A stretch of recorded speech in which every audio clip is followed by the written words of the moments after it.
Once again, this is another episode of The Persistent Rumor. So I was thinking perhaps we could do a little background on us. Like, nobody knows who we are, mostly because nobody knows who we are. But maybe we could give them some insight into our relationship and then kind of get into one of the things that you said you wanted to talk about, because I remember it, even though you didn't. I can probably pick up right where I left off, so that's good. I don't give a fuck. So anyway, so here's the first hint of our relationship. We like absurd things, and one of the things that we find really, really absurd and really, really funny is unnecessary aggression. Yes. So we won't reveal our government names, of course, but we will tell you that we have known each other since the spring of 2001. We met in Manhattan at a job that both of us coincidentally worked at. I was there first in 2000, and Chancleta showed up in 2001. And apparently I introduced myself and made an impression. And just maybe you could describe what it was, since it was your impression. Well, you were very well dressed, so it was nice. It's like, it's I take a little pride in how you dress, especially when you wear a suit, right? So I was take pride in how I dress? No, in how I dress. Oh. Okay. So I can admire and appreciate someone who, Gotcha. puts on some fine threads. That was pretty good. Then there was this massive ball situation in your pants, right? Like where you could kind of go, wow, this guy has a fucking jackfruit for nuts. And it's a durian in your pants. And it was like, is this guy aware of the size of his balls? Like, that's crazy. Like, you sit down and it looks like two smushed avocados. Yeah. And it's like, wow, that's something. So, I thought, hey, well, let me make friends with somebody who's got bigger nuts than I do. So that's good. That could pan out really well. Some might describe it as looking like two dead baby birds. Indeed. So, yes. Yeah. And the funny thing about testicles is that gravity definitely has its way with them eventually. And they become unwieldy. I can't go commando anymore because it's physically dangerous for me to do that. Understand, yeah. I'm flopping in the wind. Nobody needs all that. Forget about flopping, sitting. If I go to sit and I'm commando, if my boys are not held in their proper position, I am rightly screwed. Yeah, I hear you. And unfortunately, I learned that the hard way. Yeah, well, such is life, my friend. Yeah. So let's talk more about our genesis as friends. What I remember about meeting you is that aside from liking the cut of your jib, even though I don't know what a jib is, I think it has something to do with sailing, which would make the whaling comment more appropriate. But I remember that we were talking. It was a brief conversation, and it might have been the first time we met, or it might have been within a day or two of that. And I remember that the subject of Glenn Ross came up, and you said you hadn't seen it. Correct. And you were, I believe, 22 or 23 at the time. Circa. Yeah. How old would you have been in 2000? Oh, you would have been 23 because you turned 24 later that year. Right. Yes. Right? So you were 23 when I met you, and you had been in sales for a few years at that point. So I was shocked and horrified and a little disappointed that you had never seen Glenn Ross. And as I recall, I insisted that you not return Monday had you not seen it over the weekend. And I Yes. think this was our first point of contention, is because I think you have a little bit of oppositional defiance syndrome. Yes, absolutely. My wife So complains about it all the time. yeah, Tell me to take out so the garbage. That's exactly yeah, how I yeah, won't yeah, do it. Yeah. yeah. So you didn't, but I believe that I harangued you so thoroughly that You got the whole office to do it. did I? I don't recall that. At least a few Um, people. Yeah. You know what I mean? yeah, There were some players because there. I It was like, didn't care about most of the people in that office, yeah. and I can't say specifically that I cared about you, but I knew that you seemed like a good guy. All right. Okay. So I didn't want to see you all out there wayward and ignorant and not having seen Glenn Ross, because sales is a very, very bizarre life. Yeah. As a vocation, it takes a certain kind of brain damage to be in sales to begin with, and it takes another level of brain damage to be really good at it. And I'm saying that only halfway jokingly. Um, I know what my personality disorders are, and a Yeah. lot of it springs from my desire to be in sales. And but anyway, so I was pleased that within a couple of days of my haranguing you, that following, because when honestly, that I'm almost certain it's the first thing I asked you Monday morning, like, hey, Yeah. did you watch it? And when you didn't, I think the horror that came across my face must have made an impression on you, because I know within a day or two you watched it. Oh yeah. No, it was like, oh, wow, this guy's really serious. Yeah, he was serious about that shit. I'm gonna have to watch this shit. It's like Joe Pesci in My Yeah. Cousin Vinny when he was like, "You were serious about that?" Yeah. Yeah. That's exactly what Contempt. happened. um, but so aside from that rocky beginning, which I think everyone would agree was completely your fault, um, we became what I like to refer to as fast friends. Yes. Um, and I know within 3 months I had asked you to be an usher at my wedding, Yeah. because you started either March or April. So April. yeah, so like 6 months after that was my wedding, Yeah. and within 3 months of having met you, I asked you to be an usher at my wedding, because I had like 3 people from my family at my wedding. Yeah. And so it was great. What was so in the ensuing 3 months from the initial meeting to the time that I asked you, I don't really have that much recollection about exactly what transpired to make me feel so confident about asking you to be my best man. But I think part of it was that I think that was the part of your brain that got removed. yeah, Yeah. no, they got everything but my personality, believe me. But they what the fuck am I talking about? What I recall in sort of tableau and sort of these shadowy, vague kind of montages is that we kind of buddied up as salespeople, and I felt a compulsion to, essentially coach you. I don't want to say take you under my wing, because that's a kind of an obnoxious thing to say. But I just felt like, oh, you know what? I have experience that I can share with this guy, and that's really what it was.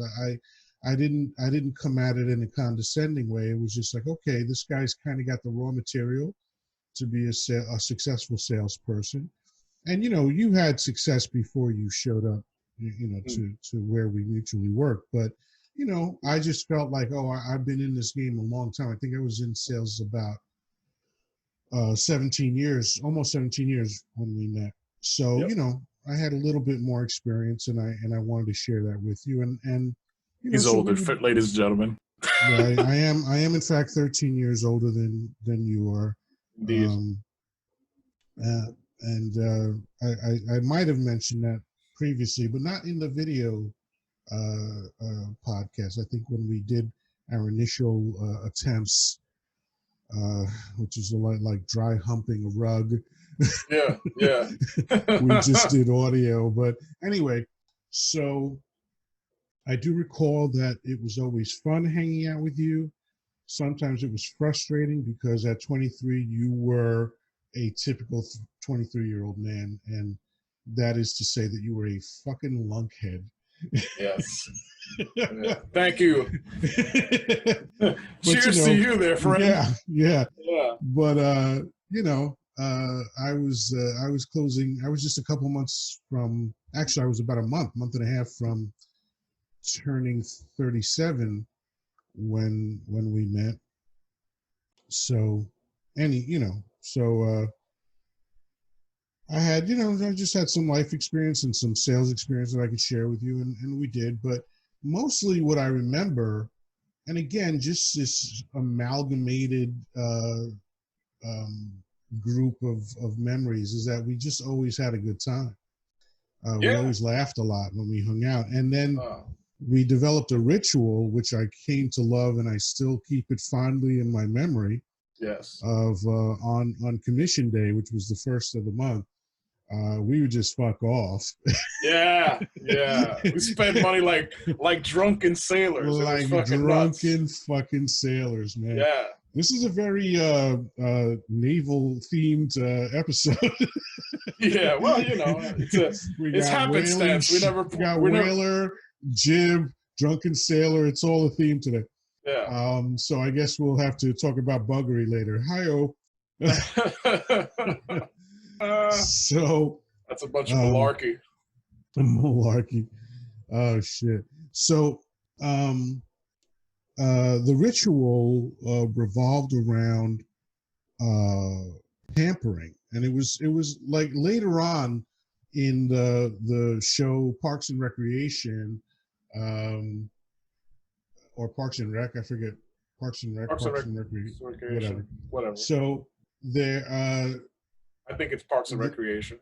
You stop it already. Come on, man. You're killing me.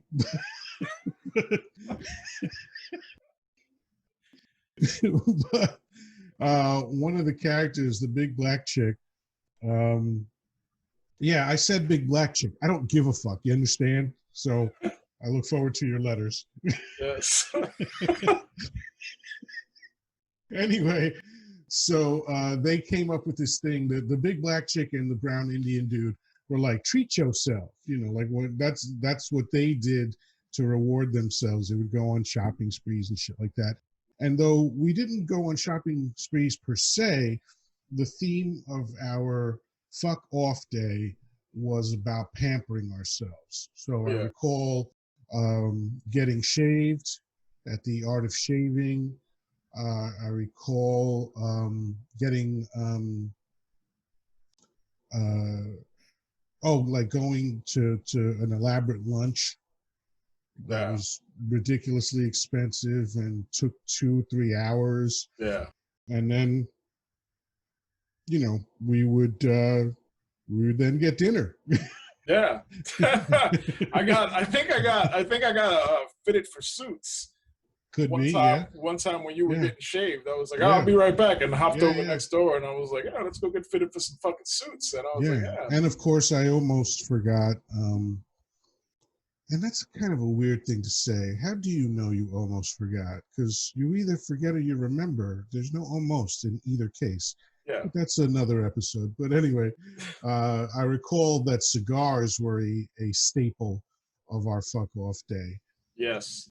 So, and one time my then fiance, who would become my future ex-wife,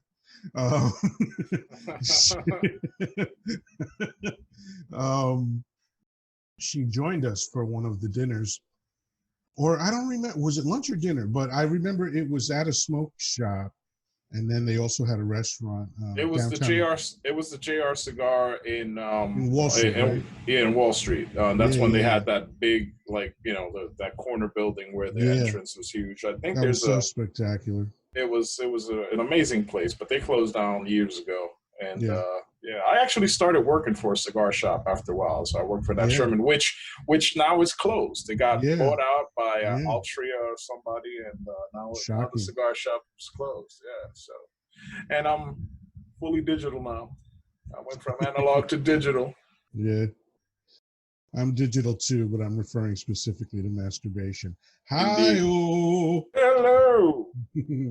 All right. So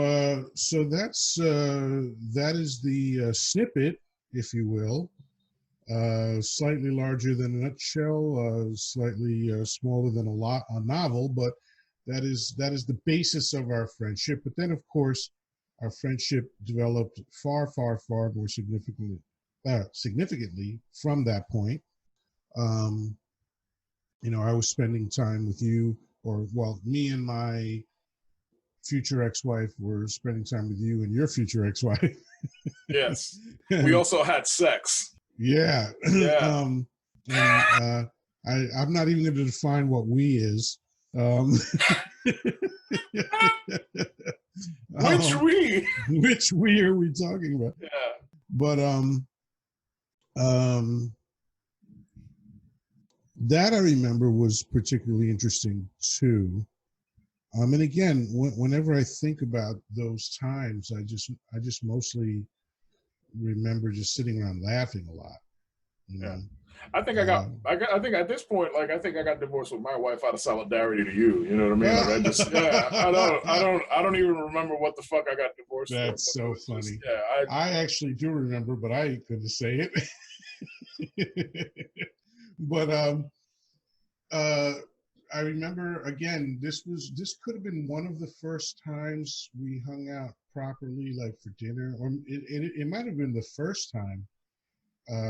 That is when your classic boom clack joke was yeah. invented. We were in the car, and all I remember was screaming laughing. I Well, was because laughing so hard I couldn't catch my breath.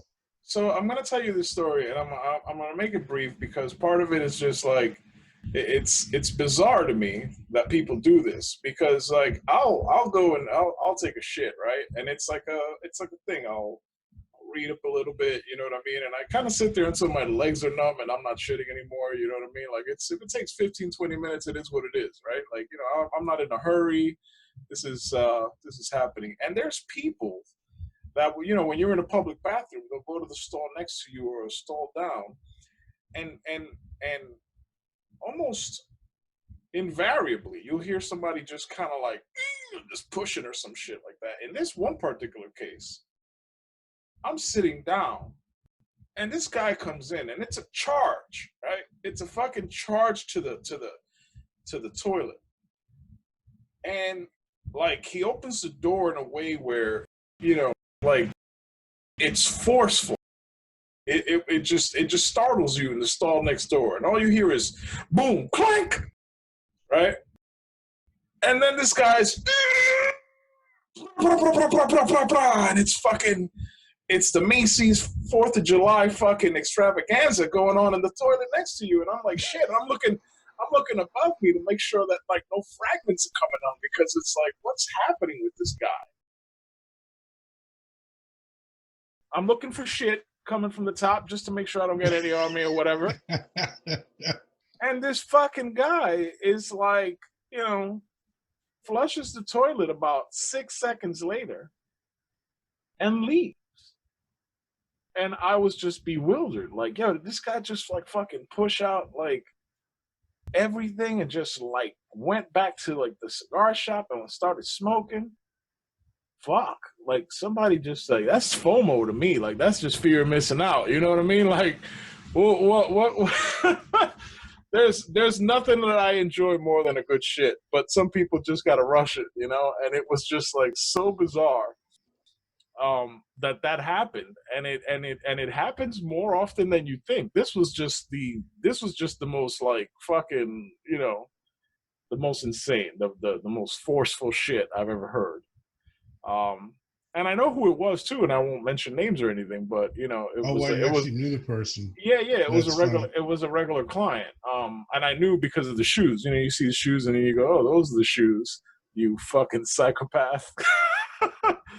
Yeah. So you know, when you first relayed that to us, it wasn't in the form of the story that you just told. sure. Because you know, now you're giving it the background, the run up to it, and the aftermath and all that. But so you really readers digested that shit Yeah. because you were just like, sometimes I'm in a stall and people are like in a hurry, and suddenly I hear boom, clack, Yeah. and I honestly cannot think of that without laughing. But what's really great is that, as you said, it does happen frequently, and every time I'm either in a stall or in a bathroom at the urinal, and someone rushes in and does that, it takes every ounce of strength that I have not to start laughing hysterically. Yeah. Because it was just Because it's that, because because it's first I was like, because when you first said it, I laughed at it because this is one of the things you do. You'll make me laugh even though I don't fully understand something. yeah. So just those sounds you were making were funny. Yeah. Boom, clack, ra-ta-ta-ta-ta, right? Yeah, because you But then know I was exactly like, what but it what, is. after I caught my breath, I was Yeah. like, what were those sounds? And boom, you know, the door closing, boom. Clack Then is the clack toilet is seat the falling. seat Yeah. coming down. And then, of course, the shitting. Yeah. So then I laughed again Yeah. after you explained it. I think there was a week of you just like Oh, falling. Yeah, just yeah. I It was, couldn't, man. It was just so hilarious. and then there was the time that One of 1,000. Go ahead. The time that what? we were riding in the car and I was in the back seat and the theater let out. And I yell out to this old dude and I'm like, "Sir! Sir!" And he just looks in the car and I was like, "Your beard." And he had this fabulous beard. It was just like huge and thick and just like, well fucking groomed beard. And I was just like, yeah, you fucking, yeah. I'm going to use the word woman to substitute for the name of the woman that you said in this incident. I don't know if it was that night or another night. It all kind of blends together for me, but I remember you and I were kind of talking about something, nothing important. And that's really the significant part of the story. We weren't talking about anything important whatsoever. Yeah. And then when the woman interjected, with as soon as she started talking, you were like, "Woman!" That's the absurdity that we talk about. Like, just no. And but what was great is that we were all laughing. Like she understood the joke. Yeah, because here's what the situation was. The situation is we all met in downtown Manhattan or Midtown somewhere. We were in Manhattan and she was going to go do something and we just tagged along and said, all right, while you go do that, me and him are going to hang out and, we're going to have a good time. What are you guys going to do? And I was like, I don't know. We'll figure it out, So then she starts giving suggestions. And as soon as she interjected, I was like, "Woman!" And it was a very like loud, like fucking, hey! Yeah. So fast forward. Immediately, like, shut the fuck up. Fast forward, like I would say it had to be close to 15 years. Yeah. I'm watching It's Always Sunny in Philadelphia. Yeah. One of my favorite subversive shows ever. And there's there's four guys and there's one woman. And there's something going on, something very serious. And the guys are trying to hash something out and they're really like focused and intense. And she says something, nothing, like just a tiny thing. And the guy says, "Let the men talk, D. Let the men talk." And not only was that really fucking funny, but then it took me right back to that moment. And again, it's a really it's a very specific sense of humor that we share. Um, I mean, we just like to laugh. That's the main thing. Yes. But it's kind of funny that what we find funny is very narrow and very odd, but we both find it funny. Like overreaction is funny. Yeah. Unnecessary aggression is funny. Yes. And of course, casual racism. Yeah. We think that's just Also, so funny. farting is timeless. Well, yeah, but everybody finds farting funny, unless you're brain damaged somehow. Like unless, like I'm not going to say that I wouldn't spend time with someone who didn't think farting was funny, but I know that I could never be friends with that person. Yeah. Not fully. They could be an acquaintance, hi, goodbye kind of shit. See him at a party, hey, what's going on? Good to see you, that kind of shit. But to like have conversations with that person, I mean, farting is the most amazing thing that the human body does. But it's such a low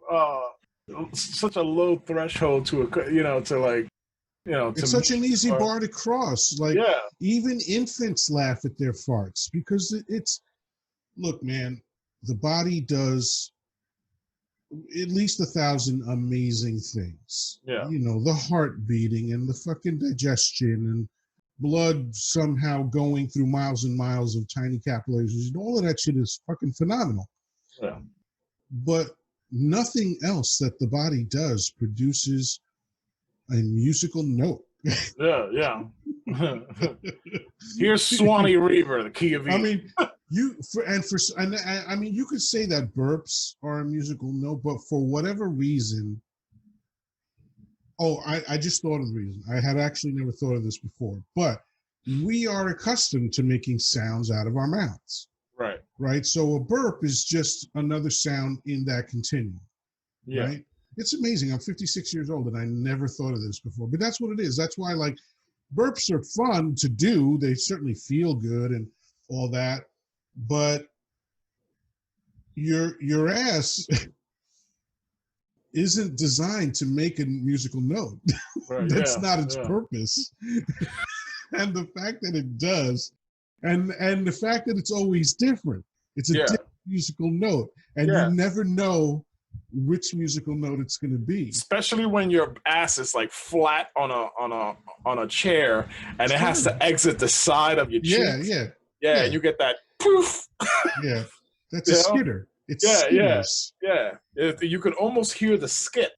Yeah. You know, especially if you're sitting on a leather-bound chair. You know what I mean? Like, pip, pip. You know, it's nice. Or a plastic chair is good too. That's good, like a hard plastic. Yeah, like in school. That was fun. But I became consciously aware of my enjoyment of farts when I was probably 9 years old. And maybe I knew they were funny before then, but that when I was 9 was the first time that I spoke to somebody else about them and just how great they are and how funny they are. Yeah. And I think I find them funny also because my mother used to make me laugh by changing lyrics to songs, and a lot of times she would use fart humor. Yes. You know, and it's and that's one of the things that I just it's funny. That must be a Dominican thing. My father did that as well. It was always some I think it's a human thing. I think a lot of people find farts funny. Yeah, you're probably right. But it's just that would be weird if it was just a Dominican thing. Like, where'd that come from? I mean, yeah, but it's the music changing the lyric part. Like, yeah, everybody finds fart funny in a different context, though. You know what I mean? There's uppity people that like if you fart during a meeting at work, like, oh, that's frowned upon. Fuck that. Like, you know what I mean? Like, that's the best time to fart. It's better to get intestinal disease instead of do what your body's designed to do. Especially like when you clear out a conference room. Oh boy, and if you clear out a conference room and they didn't fire you, bro, like you know what I'm saying? You know you made it. You're good. you're good in this company. Like, I love outtakes of TV shows, and when they show, like, people sitting in a car in a small room and one of them farts and they're all like, oh God, like they just fall out. And yeah, invariably some people are horrified and some people find it funny. The yeah, people that find it horrified are people I'm not going to hang out with. Come on, man, it's magical that your ass does that. that's great. Yeah, I just, I What a don't. weird system we are, like it's like George Carlin used to say, the flaw in the design is that right near a dump there's a playground. Yes, you yes, know, yes, indeed. and it is an interesting design. Like, like didn't you ask me recently? Like, what if our dicks were on our heads? Yeah. And then we could just wear a hat, and then you said, oh, we could wear a hat to cover up, and I said, yeah, just hats. Yeah, Yeah. Like we could just like wear a fucking because hat. at that point there's not much reason for pants. Yeah, like, well, like nobody really has a problem with that. It's just clear that Yeah. like it's just like I'm glad you mentioned that. I was watching one of the 100,000 twerk videos that I've seen so far, and what's funny is that twerking in and of itself doesn't appeal to me.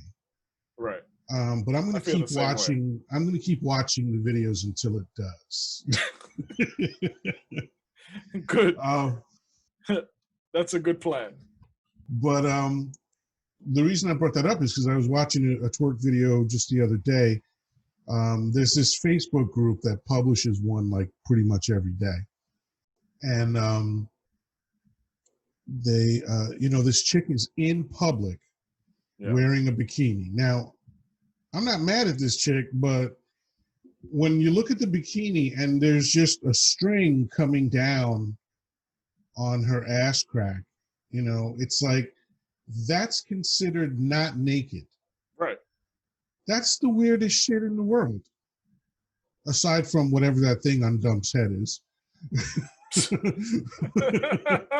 But no, really, isn't it weird, like these modesty laws and all this kind of shit where there's just so much inconsistency, like literally, like let me try to get something to represent this. Okay. Grabbing a tissue now, I'm going to fold it a little bit.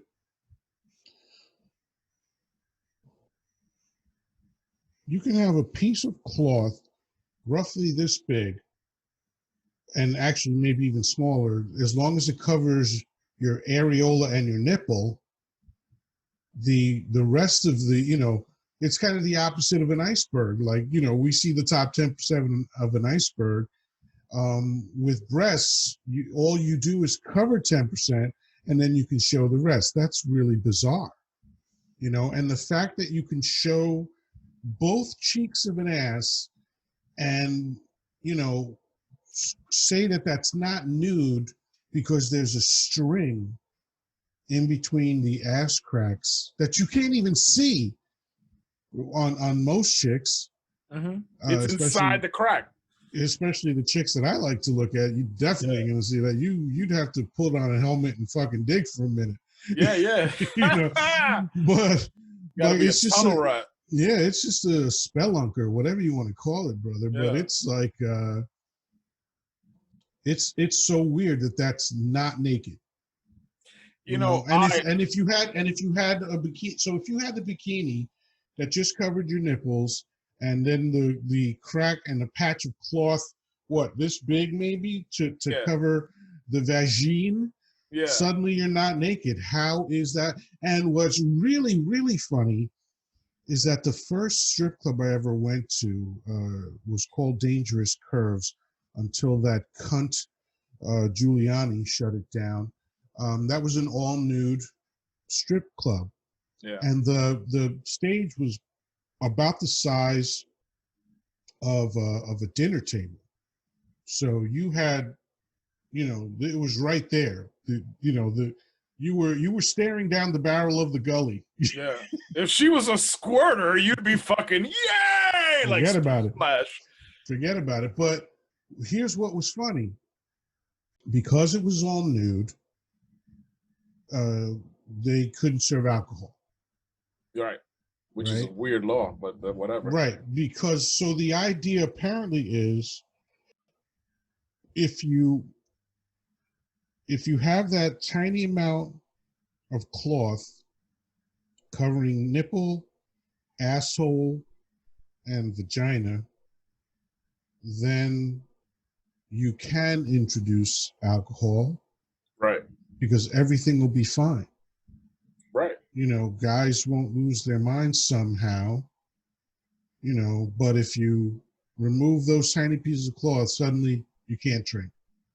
Who came up with that law? What kind of fucking Bronze Era bullshit is that? It's ridiculous. I feel like a lot of laws are made by the Amish. That's just my opinion. I Well, mean, no, like it's like I think what you're referring to is the Judeo-Christian ethic, right? right. So yeah, the Amish are definitely in that spectrum. But it is, you know, it's like schools, I think, were patterned after Amish people or whatever it was. But all these laws that center around sexuality are mostly horseshit and mostly don't make sense at all. Absolutely. You know, one like certain positions of sex are illegal. Yeah. You know, if you're having sex with your wife from behind, Right. which, In you some know, states, it's how else are you going to have sex and watch TV at the same time? exactly. But no, but you know, it's like, why do you like it from behind so much? I just don't like you that much. But that's not important. But you know, oral sex is wrong. And anything that's not vaginal sex is like sodomy and all this. Like, what kind of fucking infantile world are we living in where Yeah. you feel that you have to make laws like that? And they're technically still on the books. Yeah, no, absolutely. You It's know? just not enforceable, really. Like some of those are just not, unless you're going to be breaking into people's houses. It goes, I gotcha. Well, that's what the Fourth Amendment prevents, right? Right, So, exactly. So, but I yeah, mean, you know, like, why is prostitution illegal? Really, makes like, no you know what I mean? sense. It's, you know, I can take a lady out, right, and then I can spend $200 on dinner. I can buy her some flowers. I can, you know, put her in a cab, take her to my hotel, pay for the hotel, bang her, right, and say see you later. Everything's cool. But if I just say, hey, listen, why don't we skip all this shit? Meet me in my hotel room. Uh, you know, I'll pay you and we'll order some fucking food and fuck. That's illegal.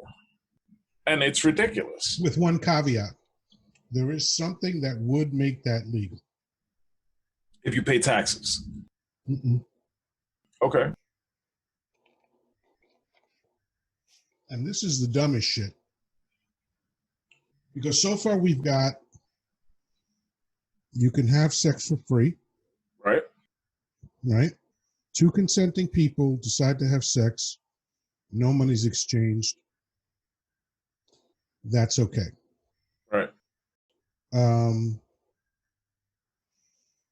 If you, as you said, decide to funnel the money from the restaurant to her, that's illegal. And what's funny is that the only reason you were spending money at the restaurant was to have sex with her. Right. Right? Because that's part of the bullshit ritual that many people follow. Exchange of money, no good. No exchange of money, good. Because in both cases, there's consent. But if you want to pay a woman money to have sex with her, the one way that it becomes legal is if you film it. Right. Yeah. And here's the kicker. As if something could be more absurd than that. Yeah. But there is something that's more absurd than that. In the case of paying for sex or not paying for sex, obviously, since sex is present for both of those scenarios, The sex is not what you're getting in trouble for. The sex is not what's illegal. The money is illegal if you're not filming it. Right. And for a capitalist country and a capitalist society to frown upon an exchange of goods and services for money, right, that's really fucking bizarre and inconsistent. I should be able to go to a fucking 7-Eleven and get a fucking hand job while I get a Slurpee if I wanted to. You know what I mean? I'll do that. Yeah, I mean, during COVID, anything's possible. So, you got soft hands. I do. Nice and supple, like a lady's. I haven't been a laborer since I was 15 years old. Indeed. But that's such a late and great Bernie Mac, by the way. Yeah, it's shocking to me. And again, it goes back to this puritanical, childish orientation to sex. Because, again, I can't emphasize this enough. You are not breaking the law because you had sex. Right. You're breaking the law because of the money. Right. Which but is the ridiculous. Money is okay if you film the sex. Right. Why? Right. It's fucking weird.